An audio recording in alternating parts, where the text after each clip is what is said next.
Nicole here with Job Hunt Solutions, and in today's video we're going to look at where are the jobs found. I've heard a lot of feedback from people who express their concern about really only being able to find a job through networking. For many job seekers, there's a misconception out there that most jobs or all the jobs are really found through internal employee referrals. Now, although there are loads of articles out there and even some studies to suggest that the majority of jobs are found through networking and tapping into the hidden job market, it's not the whole story.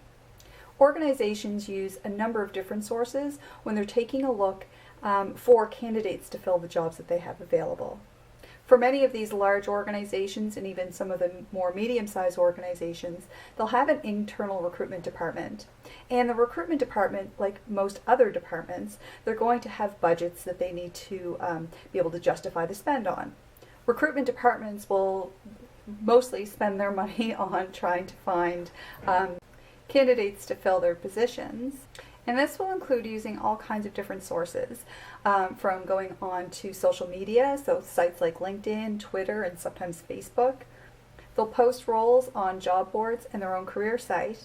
And they're also using pretty sophisticated recruitment systems or applicant tracking systems. So if this is where they're spending their time and budget, they still need to be able to justify this spend, just like any other department in an organization would.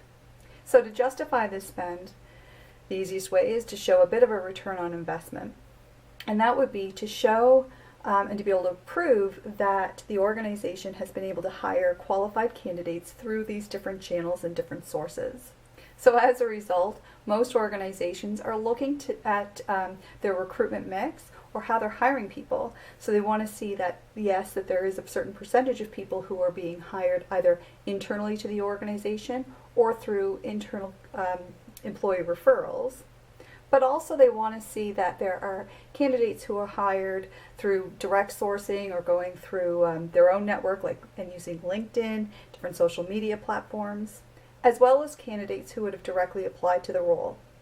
So as a result of that, it's just really important for you as a job seeker to kind of keep that in mind. So although networking should be a big part of your job search strategy, it shouldn't be the only part or the main focus of your job search. Make sure that you're also applying to the roles that you find interesting and relevant, that you see, online on the different job boards or your target company's career site. And don't forget to leverage the networks of recruitment agencies. As I've mentioned before, not only will recruitment agencies potentially help you tap into the hidden job market, they'll also have some really great insight on different industry trends or even insight on some of your target organizations. And finally, because social media is such a big driver for a lot of these recruitment teams, be sure that you boost your social media presence.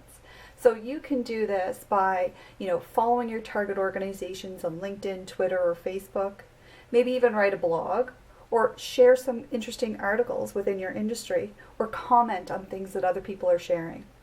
By doing this, you're increasing your authority as somebody who's really knowledgeable in your field. Now, as a final thought, for most people, I know that there is that misconception that the majority of jobs are found and filled through internal employee referrals or through networking.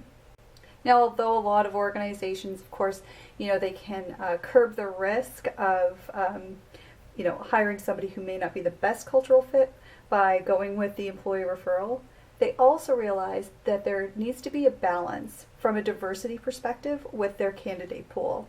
After all, if an organization only hires people who are referred in by current employees, they run a higher risk of something called groupthink, or hiring a bunch of employees who all think exactly the same way. Without being able to have that diversity of thought within an organization, it makes it really difficult for that company to be able to remain competitive in such a changing environment that we have today. Thank you guys so much for watching. I hope you found this video helpful. If you did, please do press like and subscribe to my channel. If you have any other hints and tips or comments on your job search, please feel free to leave them in the comments section below. And of course, if you have any questions, video ideas, or would like to collaborate, I'd love to hear from you. You can reach me on email, Facebook, LinkedIn, Twitter, whatever works for you. And for personalized advice, of course, come on over to my website. I'd be happy to help. Thanks so much for watching, and until next time, happy hunting!